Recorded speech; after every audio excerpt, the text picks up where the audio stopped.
Análisis de la realidad nacional e internacional, debates, críticas y propuestas. A fondo y desde una perspectiva joven, de criterio, para hablar de política en serio.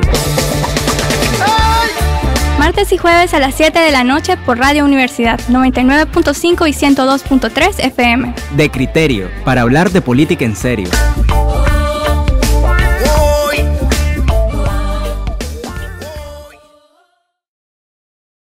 Sentido. De impregnar a la mayoría de la sociedad de un discurso que enmarque gran parte de sus demandas. Los discursos antagónicos en Nicaragua han desaparecido. No hay proyectos políticos que se disputen el significado de las cosas. Hoy en día, el discurso gubernamental de la paz, estabilidad, desarrollo, genera mayor consenso que el discurso de la institucionalidad, Estado de Derecho y democracia. Quizá porque ninguno intenta disputar el espacio contrario, o quizás porque muchos aún no hacen un buen diagnóstico de la realidad nicaragüense. Hoy, en De Criterio, hablamos de la institucionalidad política.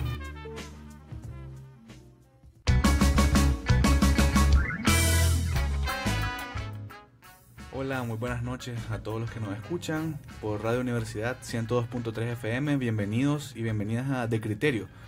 En esta edición de jueves, en esta ocasión vamos a estar hablando, como lo anunciamos, de institucionalidad política en nuestro país.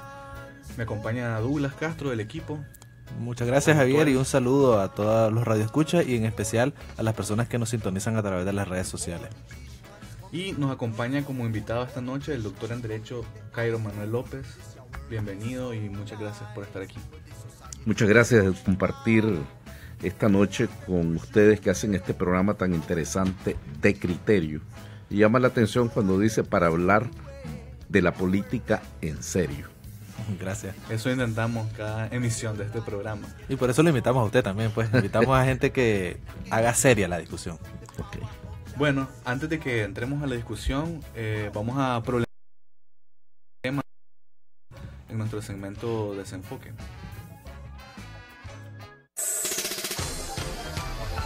Desenfoque. En Nicaragua no se puede decir que se respeta la constitución política, hecho que es lamentable, pues en estos últimos años se ha venido trastocando, tergiversando y manipulando la palabra democracia, la institucionalidad, así como la misma constitución, así lo señala el doctor Oscar Castillo, decano de la Facultad de Derecho en AUPOLI. Estos lamentables días, últimos años, la institucionalidad, la democracia y la constitución se han visto trastocados. Efectivamente, no podemos sentirnos orgullosos y decir que hay un pleno respeto a la Constitución cuando vemos constantemente actos, ¿verdad?, que tratan de vulnerarla, reformarla, hacerla a la medida de quien está en el poder.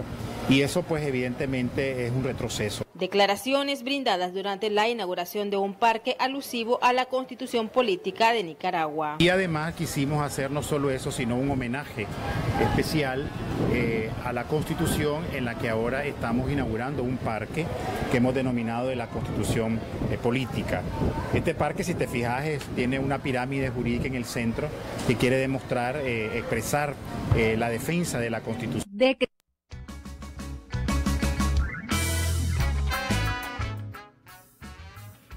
Bueno, nosotros quisimos reflejar en el segmento Desenfoque un poco una de las posturas que se manejan en nuestro país respecto a la institucionalidad, que es la que visualiza que en el país efectivamente no se respeta el Estado de Derecho, que hay una institucionalidad que se ha ido socavando con el tiempo, etcétera. Pero antes de que entremos tal vez en una discusión más concreta de cuáles son esos aspectos que habría que cuestionar, que se han hecho mal en el tema de la institucionalidad, quisiera problematizar un poco, retomando lo que habíamos dicho en el monólogo sobre los dos discursos, porque más allá de la veracidad o no de cualquiera de los dos discursos, están en la palestra pública el discurso donde que tiene la oposición, pero también gente de la sociedad civil, académicos, etcétera, respecto a que en el país no hay institucionalidad, Estado de Derecho, etcétera, y el discurso gubernamental que obviamente niega esto y dice que más bien en este país ese no es el tema realmente de debate, sino el tema es la paz, la estabilidad y el desarrollo económico. Pareciera ser que hay uno de los dos discursos que permea más en la población que otro, o al menos así es la percepción mayoritaria en encuestas y en las mismas elecciones. Así que lo primero que quisiera preguntar es, ¿por qué se da esta consolidación de uno de estos dos discursos sobre el otro? Para la gente realmente no es importante el tema de la institucionalidad o del Estado de Derecho y se prefiere identificar con cosas más pragmáticas. Bueno, para mí esa es una de las principales paradojas, pues, porque realmente los que necesitan la institucionalidad, entendiéndola como unas reglas del juego bastante claras que te permiten accionar, que te permiten planificar, tener certidumbre, son más necesarias para los débiles. Entonces, muchas veces lo paradójico en Nicaragua es que quienes reclaman institucionalidad se perciben como la clase política o sectores de la clase empresarial que son los poderosos, cuando realmente las reglas deberían de obedecer a la defensa de quien es más débil contra quien es el más fuerte. En ese sentido también yo sí creo de que podemos decir que es un hecho de que las preocupaciones en torno a la institucionalidad, a la idea de la democracia, a la idea de la gobernabilidad, realmente no han calado pues en estos últimos años desde que llegó al gobierno el presidente Daniel Ortega, y uno puede notar que en muchas estrategias de la oposición realmente es irse a otros temas, irse más a cuestiones con movimientos sociales, por ejemplo el FAD vinculado a esta gente del movimiento contra el canal, a otras agrupaciones que luchan a nivel territorial y otras agrupaciones que tratan de politizar más temas como la cuestión de la seguridad social, la cuestión de la pobreza, y poco a poco también, inclusive en la misma oposición que era su principal bandera de lucha, ahora lo están olvidando un poco más el tema. Bueno, yo considero que el tema de la institucionalidad releva tanto de lo político como de lo jurídico.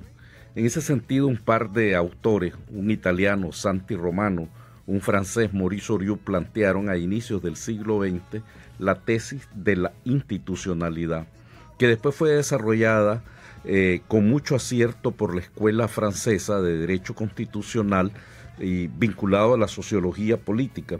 Maurice Duverger planteaba la existencia de la institución como un fenómeno social a la que se le da una estructura jurídica, y hablaba él y planteaba que la institucionalidad se da de una cierta manera en los países democráticos, en la versión occidental, y de otra forma en esa época de los países socialistas. En ambos se persigue darle una cierta legitimidad a la realidad social, la realidad económica existente. Por ejemplo, se hablaba de democracia occidental y de democracia socialista. Ambos hablaban de democracia, aunque tenía un contenido distinto.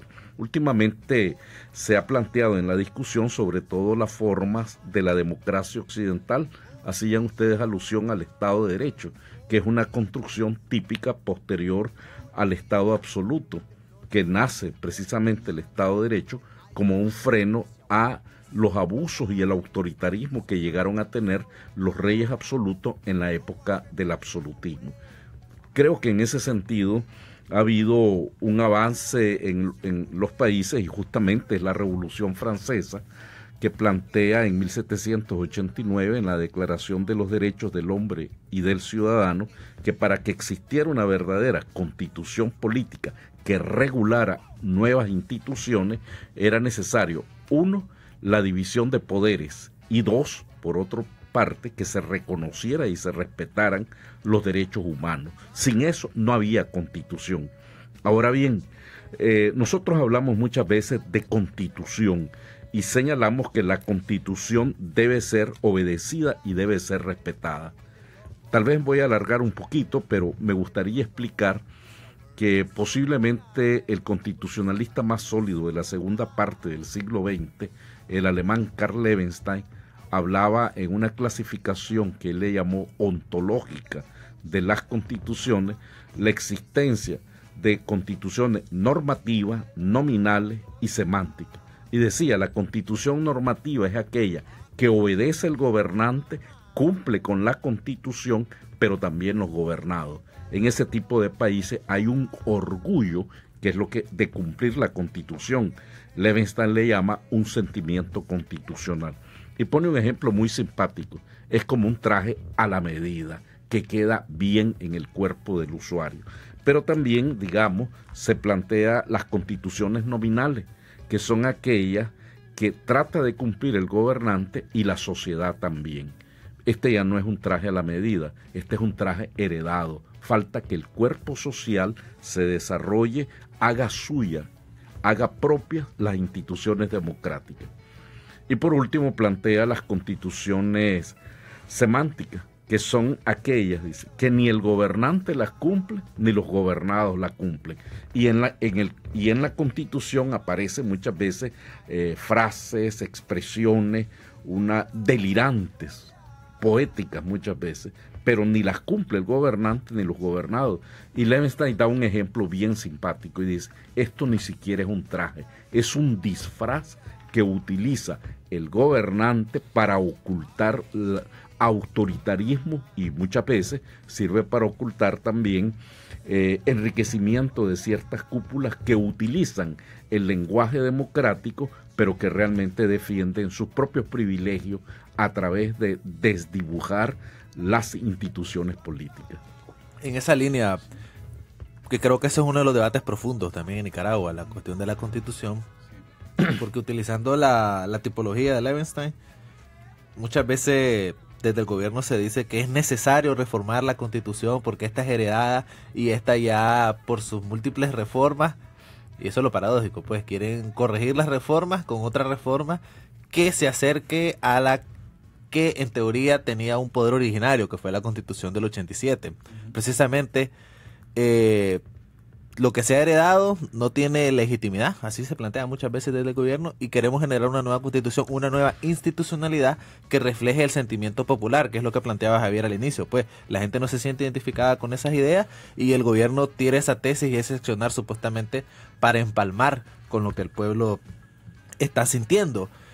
Para mí ese es un debate bastante profundo, porque a veces uno siente que está esa perspectiva bastante fáctica, la realidad, es decir, tenemos que hacer las cosas que la gente quiere en el momento, y que sabemos de que en determinado momento se necesita dejar unas reglas que nos permitan ordenarnos para planificar. Y luego también tenemos una perspectiva, por ejemplo, yo me acuerdo del caso de Honduras, pues cuando yo escuché la primera vez aquella cuestión de la Constitución y las partes pétreas, como que estaba escrita en piedra. Entonces dan esa sensación de que la Constitución cayó del cielo y que vamos a obedecerla y que no sabemos quién la generó y se va a obedecer sí por sí. Entonces, muchas veces esos dos discursos de Nicaragua... Es bien interesante porque realmente la Constitución actual, bueno, que ya tiene casi 30 años, casi, sí, 30 años, a pesar de que ha sido la más reformada en la historia del país, también mantiene ciertas bases importantes, pilares fundamentales que todavía siguen manteniendo nuestro sistema político y nuestra institucionalidad. Pero es interesante poner en cuestión también la vigencia de las constituciones, porque, por ejemplo, nuestra constitución de 1987 se realizó, se convocó en un momento histórico extraordinario en el país, que fue una revolución, estar en medio de una guerra, y implicó convocar al poder originario en ese tipo de contexto que no se da siempre, donde la sociedad estaba altamente politizada también, donde habían factores externos muy influyentes en las decisiones que se podían tomar dentro del país, y que por tanto, como explicaba al inicio, se hacen a la medida. Cuando se dan poderes constituyentes de esa naturaleza, se hacen a la medida de las circunstancias, del momento histórico que se está viviendo, y por supuesto tienen una legitimidad mucho mayor porque se constituye desde el origen. Pero después de toda esa época, viniendo ya del 90 para acá, donde hubo un cambio de régimen político, económico importante en nuestro país, vinieron los gobiernos liberales, donde la economía cambió, donde los partidos políticos también sufrieron una gran transformación y se fueron poco a poco, ¿no?, aplicando reformas. Mi punto sería cómo medir la vigencia de la Constitución en actualidad. Es decir, esa Constitución de 1987 tiene vigencia actualmente aún después de tantos años y de un contexto histórico completamente distinto, porque eso también influye, determina cómo se posicionan actualmente los discursos de institucionalidad, de Estado de Derecho y de cómo y cuáles son las verdaderas intenciones que tienen las reformas que se hacen también. ¿En qué están basadas? ¿En preservar esos pilares fundamentales del 87 o en transformar la Constitución hasta hacerla irreconocible? Bueno, un gran profesor, un gran maestro que salió español, que salió precisamente al exilio después de la derrota de la Segunda República Española, dio una conferencia en los años 60 en el Paraninfo de la Universidad Nacional y decía que el derecho era la forma de las formas sociales, prácticamente señalando que es en la Constitución política donde se regulan estas instituciones. Si nosotros observamos un tanto desde esa perspectiva la historia de Nicaragua, nos damos cuenta que hemos tenido 15 constituciones, partiendo de 1808, la de Bayona, pasando por la de Cádiz, hasta llegar a la Constitución actual. Y de esas 15 constituciones, la primera reforma se da en 1895, durante la época de José Santos Zelaya. ¿Qué pasó con todo esto? A partir de ahí se han dado un total de 15 reformas a las constituciones políticas. 5 le corresponden a la Constitución de 1950, de la época de los Somoza, y 8 reformas a la actual Constitución. A mí me gusta explicar a los estudiantes en la clase de Derecho Constitucional, no la Constitución tal y como se lee en este momento con la última reforma del 2014, sino ir comparando la evolución, lo que decía el texto en el 87 y cómo progresivamente se ha ido desdibujando lo que se llamó en algún momento los pilares fundamentales, que era, por un lado, una participación popular, pero por otro lado se presentaba una economía mixta, un proyecto socialista, y se trataba desde una perspectiva, yo diría, leninista, de pasar por un Estado que sirviese para construir una dictadura del proletariado. Sin embargo, las cosas han variado notablemente. Por un lado, la derrota electoral que sufrió el Frente Sandinista en el 90, la profunda reforma constitucional de 1995 que le da un viraje desde la perspectiva económica, yendo ya hacia una economía de carácter liberal, una economía de mercado.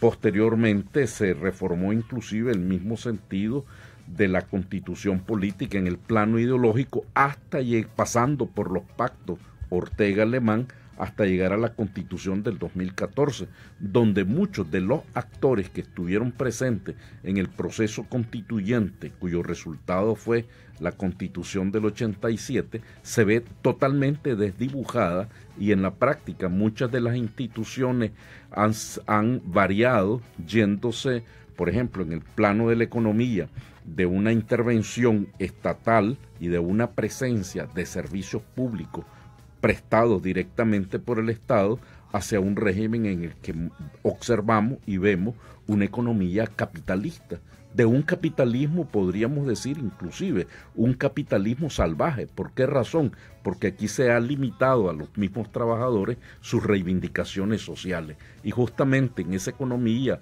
de cara a atraer inversiones al país, lo que se ha utilizado, que este es un país seguro, y es tan seguro que ni siquiera hay huelga, ni siquiera los trabajadores protestan buscando mejores salarios, y este es uno de los puntos que se vende de cara al exterior. Es decir, aquella Constitución del 87, o si lo observamos artículo por artículo, son pocos los que han permanecido de manera que no han cambiado. Por ejemplo, ¿qué no ha cambiado? El procedimiento de reforma a la Constitución política. Pero los primeros artículos, que son los básicos y esenciales, son totalmente distintos a la concepción que tuvieron los constituyentes de 1987. Claro, una constitución debe irse transformando, y había un jurista, o hubo un jurista norteamericano, Munro, que decía que si una constitución no sufre cambios y transformaciones, se trataría del gobierno de los cementerios. Es decir, que una generación anterior podría influir totalmente sobre las generaciones posteriores. Bueno, en esa línea, pues, siguiendo con ese debate, es interesante porque el argumento, precisamente ayer se presentaba un libro de Edwin Castro que hacía alusión a la democracia directa y superar, porque lo que se argumenta desde el gobierno es que esta es una superación de la Constitución del 87, de sus reformas, pero también es una superación del tipo de democracia y del tipo de modelo de desarrollo que se estableció en esa época. Entonces ellos hablan de estos mecanismos de participación directa y también hablan de el modelo, de este modelo entre el gobierno, el empresariado y los trabajadores. Yo creo que son, precisamente el gobierno vende la idea de que no es que en Nicaragua no hay institucionalidad, porque estamos claros que la institucionalidad, también hay institucionalidad informal y la institucionalidad es como el oxígeno, está en todos los lugares prácticamente. Pero lo que habla el gobierno es que ellos han cambiado la institucionalidad por una que es mejor, en contraposición al discurso contrario que dice que lo que ha habido en Nicaragua es un retroceso institucional, la demolición de la institucionalidad democrática y la instauración, por ejemplo, se habla de un régimen corporativo, hablan muchas veces los sectores opositores, pero el gobierno habla más bien de una superación. Entonces, para mí esa es una de las principales cuestiones a discutir, porque en mi caso, pues yo mi posición con respecto a esta cuestión del corporativismo, uno se pone a pensar, bueno, dicen... Que de hecho está constitucionalizado, o sea, en el país, la relación entre empresa privada y el gobierno. Sí, bueno, sí, entonces en esa línea yo no lo veo como algo nuevo, pues la cuestión de esta idea corporativa en Nicaragua, porque cuando uno analiza la incidencia y la influencia de los grupos empresariales en el poder en Nicaragua, siempre ha sido muy alta. Inclusive, por eso discutiendo en otros programas, hablamos y lo hablamos off the record, de que yo no hablaría de un nuevo corporativismo, o de que no había corporativismo antes y que ahora sí lo hay. Para mí es un corporativismo distinto, que metió a otros actores y que las relaciones de poder dentro de este corporativismo cambiaron, porque antes, por poner un ejemplo, con el gobierno de Bolaños, la incidencia de los sectores empresariales era grandísima. Y uno miraba, por ejemplo, en el MITRAP, creo que fue los peores años que tuvo casi el movimiento obrero en Nicaragua. Pero luego viene el gobierno y uno mira que el balance de poder es un poco más distinto. Es decir, el gobierno puede hacerle frente y puede disputarle el campo económico, inclusive a los empresariados, pero incluye a otro actor, que en este caso son los trabajadores. Entonces, a través de los sindicatos. Exacto, entonces... Me parece que están más delimitados los espacios de cada quien, ¿no? Porque en algún momento pareciera que se mezclaron de una manera demasiado directa, ¿no? Ahora pareciera que se delimitan un poco más claramente esos espacios. Que hay como una delgada línea del terror, podría decir uno, entre estos actores. Hay una especie de paridad estratégica entre el gobierno y los empresarios porque tienen sus disputas. Yo sí creo que hay sus disputas, inclusive dentro de los empresarios, pero están como en un punto de equilibrio. Bien interesante. Ya la Constitución Política de 1939, que es la que inicia prácticamente, aunque ya de hecho el gobierno existía de los Somoza desde los principios de los años 30, el periodo de las constituciones de los Somoza, la del 39, 48, 50 y 74. En la Constitución de 1939 hubo una serie de elementos tomadas directamente del corporativismo. El corporativismo creo que es una manera eufemística de decir, en otras palabras, un régimen de carácter fascista. El fascismo italiano, el fascismo alemán y luego, digamos, el fascismo que se vivió en Portugal con Oliveira, luego el fascismo español con Franco, se asentaba precisamente en una convivencia entre el poder político, mantenido sobre todo por el ejército, los sectores empresariales y los sectores laborales. Es decir, cuando hablamos de corporativismo, estamos hablando también de una forma del fascismo. Y tanto así que en la misma Constitución del 39 se dijo que el presidente de la República era el jefe de Estado, jefe de gobierno y que encarnaba de alguna manera la soberanía. Yo creo que ese se corrigió posteriormente Y creo que hablar, digamos, de una evolución dentro del régimen, me recuerda un poco a aquellas tesis de Regis Debray y de otra serie de autores cuando hablaban de una especie de revolución en la revolución. Es aplicar de alguna forma como que si estuviésemos dentro de las tesis hegelianas y luego posteriormente marxistas de una superación de una tesis anterior con frente a una antítesis de la realidad para dar un producto nuevo. Realmente, si uno lee la Constitución política actual, pues se mantiene todavía un sistema de concentración de poder, sobre todo en el Ejecutivo, y esto es, si a eso se le llama una superación, yo creo que estamos yendo más bien hacia periodos de concentración de poder, como se vivió en la época de los Somozas. Los Somozas controlaban el poder, y podemos poner ejemplos bien típicos de esto.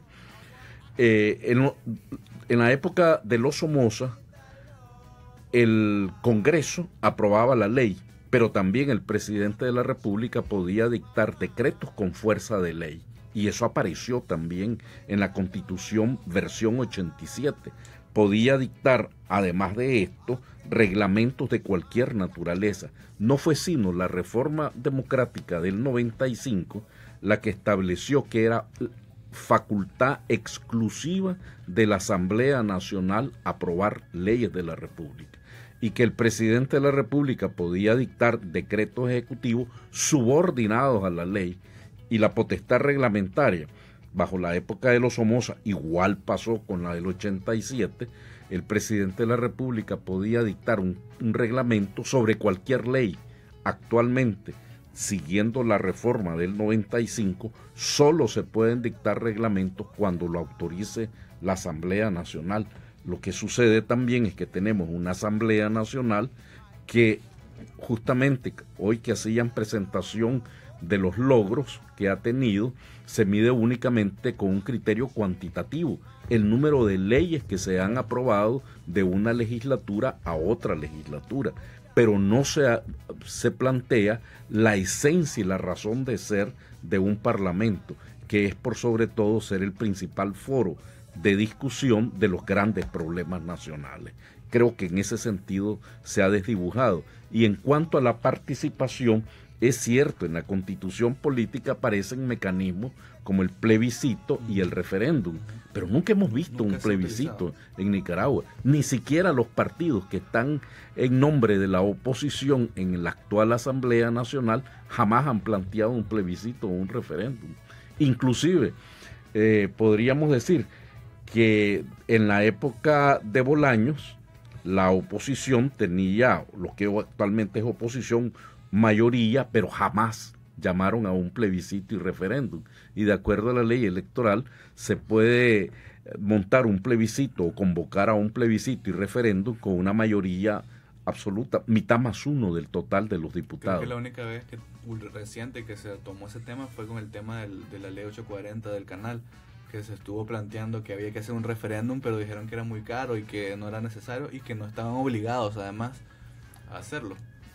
¿Quién tenía la potestad de aprobarlo? La Asamblea Nacional. Y se ocultaron, o mejor dicho, se atrincheraron en que era muy caro para no convocar a la población. Entonces yo la participación de la población no la veo efectiva. Claro, por eso nosotros lo planteamos muchas veces como una cuestión discursiva, pues, es decir, tratar de entender como los argumentos y la filosofía detrás de muchos de los posicionamientos en las distintas ideas, porque realmente, como le digo, ayer en la presentación del libro, esa es como la tesis de que se plantea desde el gobierno. Bueno, enseguida seguimos discutiendo, pero vamos a una pequeña pausa y regresamos en De Criterio.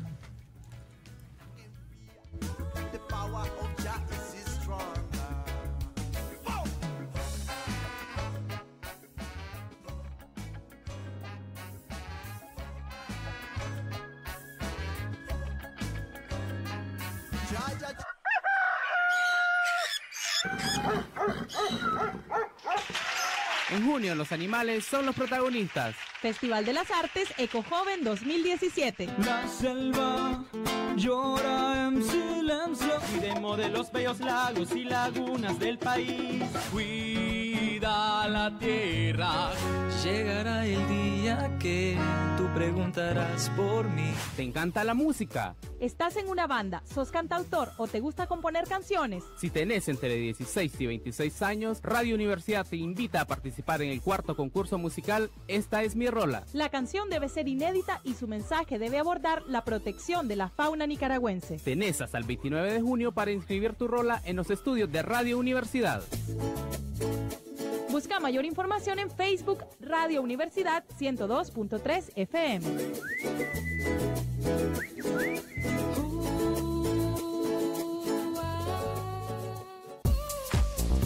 Patrocinan La Colonia, el Súper de Nicaragua, Grupo Cerliza, International Group, Cámara de Urbanizadores de Nicaragua, mucho más que viviendas. Financiera FDL, financiando tu progreso, líder en microcréditos. PBS, Docucentro UCA. Centro Médico Veterinario Dr. Noel Martínez. Centro Humboldt, juntos por un ambiente sostenible. Estar informado es clave para construir un criterio sólido. Información objetiva y oportuna con su noticiero Al Día. De lunes a viernes en sus 2 ediciones. 6 de la mañana y 1 de la tarde. Noticiero Al Día. 102.3 en la noticia. Solo por Radio Universidad. Una sociedad en democracia debe garantizar a su ciudadanía libre acceso a la información, derecho a la libertad de expresión. Desde los medios de comunicación de la Compañía de Jesús, promovemos el respeto a estos derechos esenciales a la dignidad humana. Comisión Centroamericana de Medios de la Compañía de Jesús, SECAM. Comunicar para cambiar.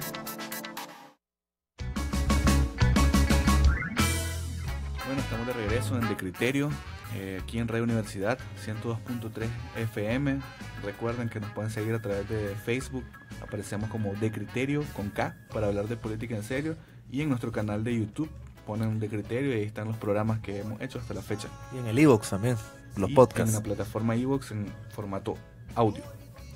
Bueno, estamos de regreso y un poco estábamos discutiendo de record algunas cosas interesantes, y una de las que quería posicionar era respecto al tema de cómo se manejan los temas de la institucionalidad y el Estado de Derecho desde los partidos políticos, por ejemplo.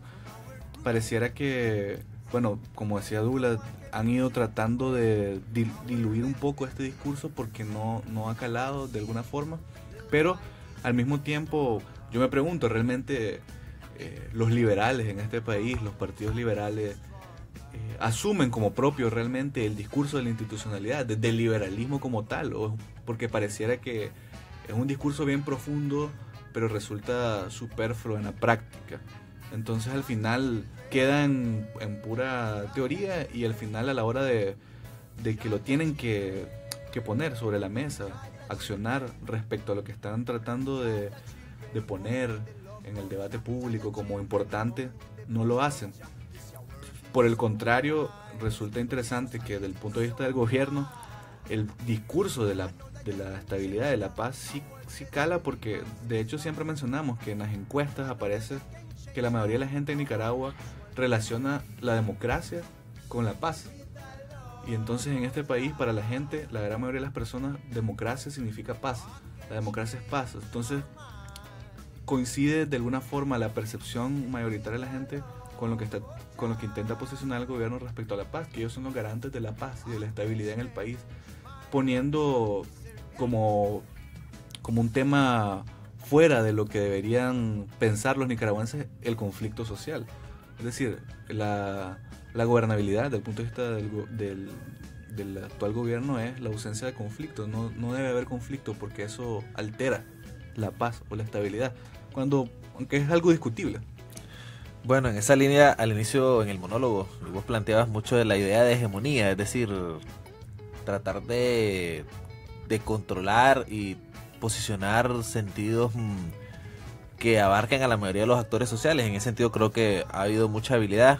El doctor también decía pues de que no todos se han dejado arrastrar por el discurso que el gobierno ha impuesto, porque efectivamente sí se puede notar que muchos actores cada vez más hablan y diciéndose opositores en clave del gobierno. Es decir, ya se están discutiendo en la cuestión de que ellos son una propuesta de cambio que va a mantener mucha política social del gobierno actual, es decir, los programas sociales, inclusive utilizan términos que es como restitución de derecho y todo el andamiaje del discurso gubernamental.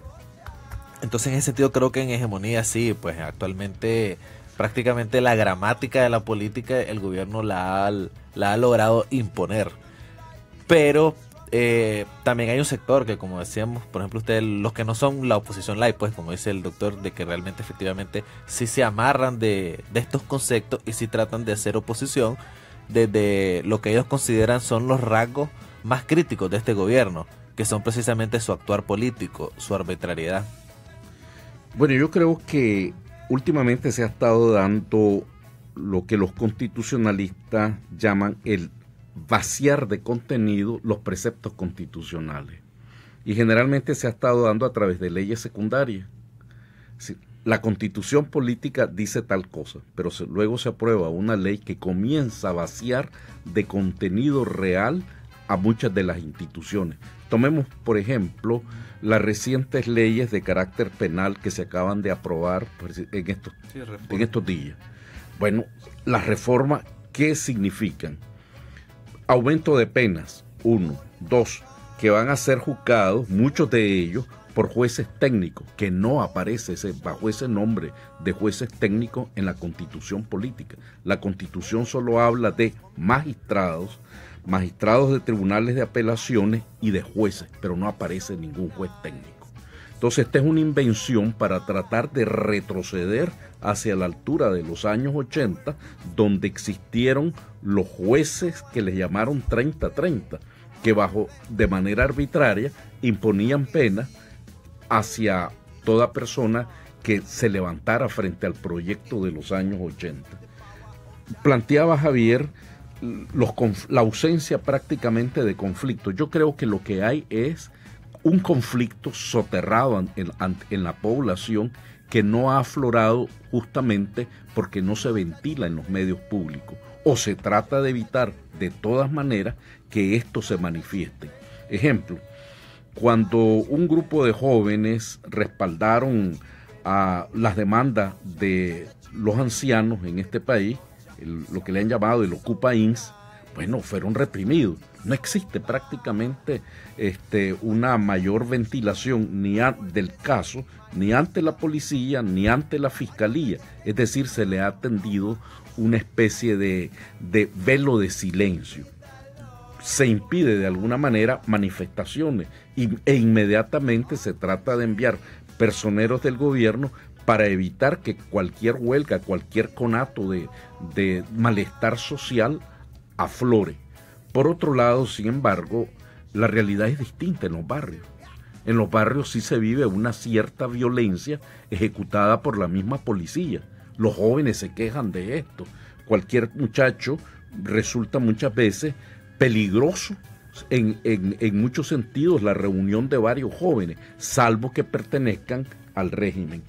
Y por otro lado, sí coincido con lo que dice Douglas. Aquí la terminología, la gramática política, la sintaxis, podríamos decir, la terminología ha sido absorbida por el gobierno, lo ha hecho de manera muy hábil, y lo ha hecho de manera muy hábil posesionándose primero de la mayor cantidad de canales de televisión. Por otro lado, teniendo el control sobre la mayor cantidad de medios, radios, y por otro lado, las mismas redes sociales. Sin embargo, aquí hay un fenómeno nuevo que se comienza a dar, al que hay que seguirle la pista, cómo los jóvenes comienzan a comunicarse de manera callada, diría yo, a través de las redes sociales, que no hay manifestaciones de jóvenes de manera significativa. Creo que no han aflorado, pero sí siento que la mayoría de los jóvenes tienen conciencia de lo que está pasando. Lo que sucede es que no han encontrado ni líderes, ni organizaciones, ni instituciones políticas, en este caso, que puedan canalizar ese malestar social que tarde o temprano tendrá que darse en este país, sobre todo cuando comienzan a darse síntomas de una posible crisis económica al fallar, por ejemplo, los apoyos de Venezuela y que los otros países que están o que han apoyado, pues sus recursos son limitados. El caso de Rusia. Rusia es una potencia a nivel bélico, pero tiene una gran debilidad económica. La economía rusa es parecida a la economía de Italia. No estamos hablando entonces de un país de una economía modesta y que tiene grandes sueños geopolíticos y que cuestan dinero. Precisamente la caída de la Unión Soviética se debió a que trató de tener una presencia planetaria, jugar una serie de guerras de baja intensidad que terminaron por colapsar económicamente a ese país. Entonces, esos son los aliados y viene también otro peligro sobre este país, sobre este gobierno, como es ya la NICA Act, que de alguna manera el 50% ya fue aprobado, al haber aprobado en el Congreso de los Estados Unidos que aquellos países que reconocieron la desmembración por parte de la Unión Soviética de los países de Osetia y Abjasia no van a tener acceso a una serie de créditos.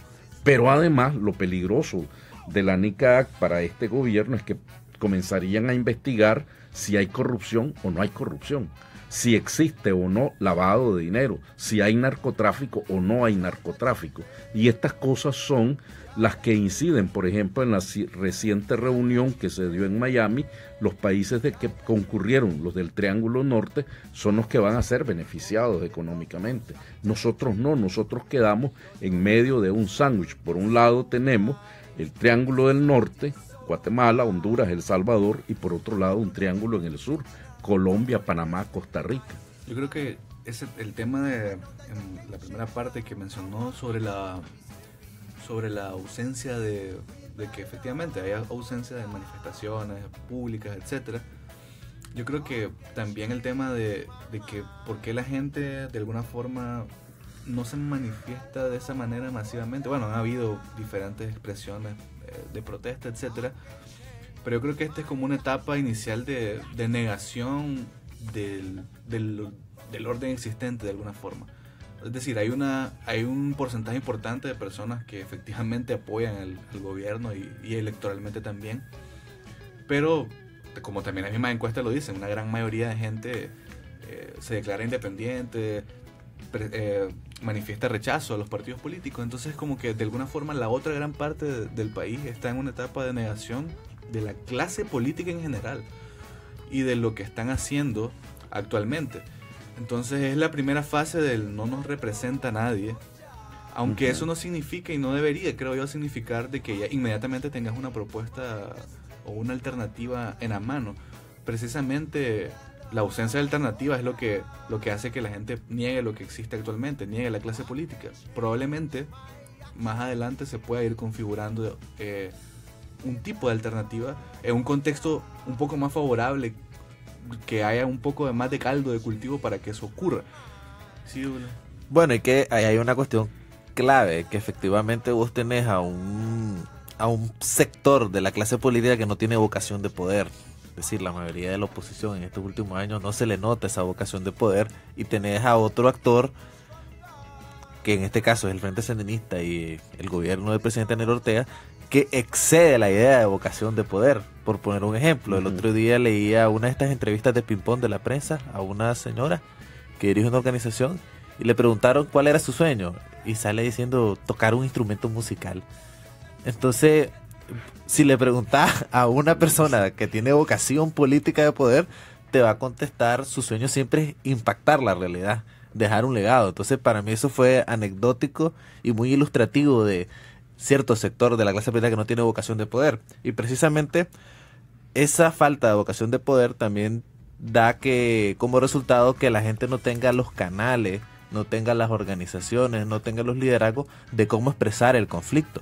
Porque efectivamente, si bien es cierto, en un país como Nicaragua, que es un país que sigue siendo pobre, es un país donde la gente no satisface sus necesidades, problemas sobran, y trabajar sobre esos problemas para solucionarlos también sobra qué hacer en este país. En este país sobra ponerse a realizar algo para trabajar y solucionarlo. Entonces, pero es efectivamente que también no hay presencia de la clase política tradicional en estos lugares. Para mí sería como una de las cuestiones destacables. Y lo tercero, con respecto a los jóvenes, es que efectivamente la tradición de los últimos años a nivel mundial es que realmente los jóvenes se han desligado de los partidos políticos. Pero los partidos políticos no han tratado de solucionar nada de este problema. No han tratado de darle una cara joven. ¿Y quién es el que está teniendo la perspectiva joven? El Frente Sandinista. Decirlo, mirá, su juventud sandinista, sus videos, su propaganda, es su target realmente. Y efectivamente lo están logrando. Es decir, hay una intención evidente y clara de apuntarle a este segmento, y precisamente es algo de lo que menos han intentado hacer los partidos de oposición en el país. Tratar de captar a esta parte importante del poblacional con un discurso que realmente sea coherente con las necesidades reales que estas personas tienen, que nosotros, que los jóvenes tenemos efectivamente. Ahora, hay un tema también ya en la parte final, para ir cerrando este programa, relacionado a la institucionalidad actual. ¿Cuál crees vos, Douglas, que puede ser las perspectivas que tiene este tema de la institucionalidad actual? ¿Hacia dónde vamos en términos institucionales y de actuar gubernamental en este sentido? ¿Va a tener un costo político a lo inmediato, o el costo político por la forma en la que se ha manejado un poco este tema va a ser más a largo plazo? Bueno, para mí es como un péndulo, pues, en el sentido de que los reclamos... Porque pareciera que no ha sufrido un costo político importante. No ha sufrido un costo político importante, y como no ha sufrido un costo político importante, se han dejado de hacer los reclamos de institucionalidad.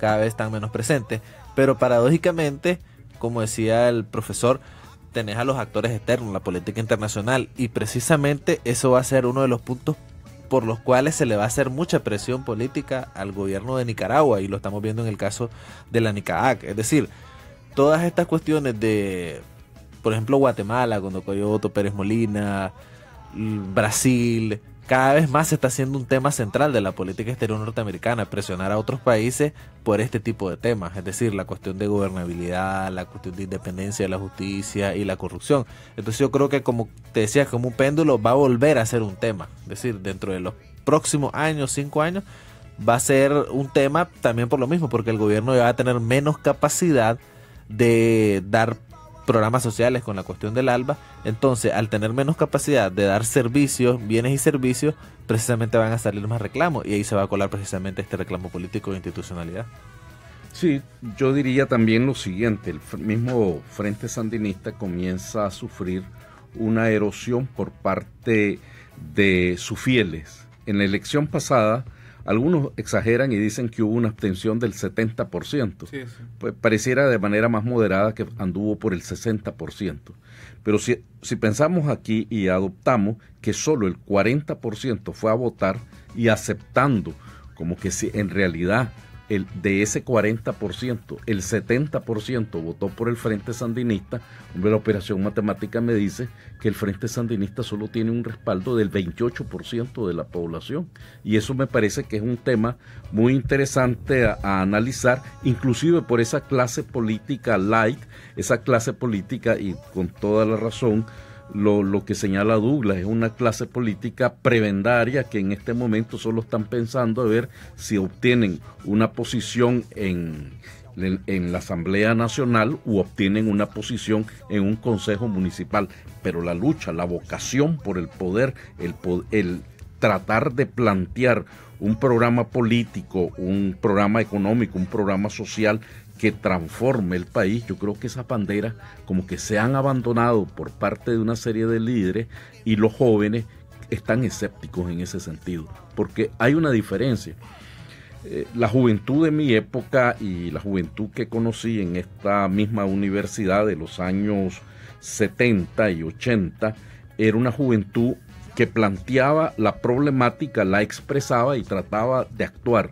Hoy por hoy yo creo que los muchachos tienen una calidad de información superior a la que existía anteriormente. Antes creo que era un poco más sentimental, un poco más comprometida. Hoy los jóvenes tienen una mayor conciencia de su entorno, del entorno internacional, pero que con mucha prudencia callan y prefieren el silencio u ocultarse aparentemente en otras cosas, pero que existe por ahí un caldo para futuras transformaciones que ojalá sean siempre democráticas en el país. Bueno, y llegamos al final del programa, se nos agotó el tiempo. Muchísimas gracias, Douglas, siempre aquí, y muchas gracias a usted, Cairo Manuel López, por estar aquí con nosotros y por acompañarnos. Buenas noches y muchas gracias a los que nos sintonizaron a esta hora, y nos vemos el martes.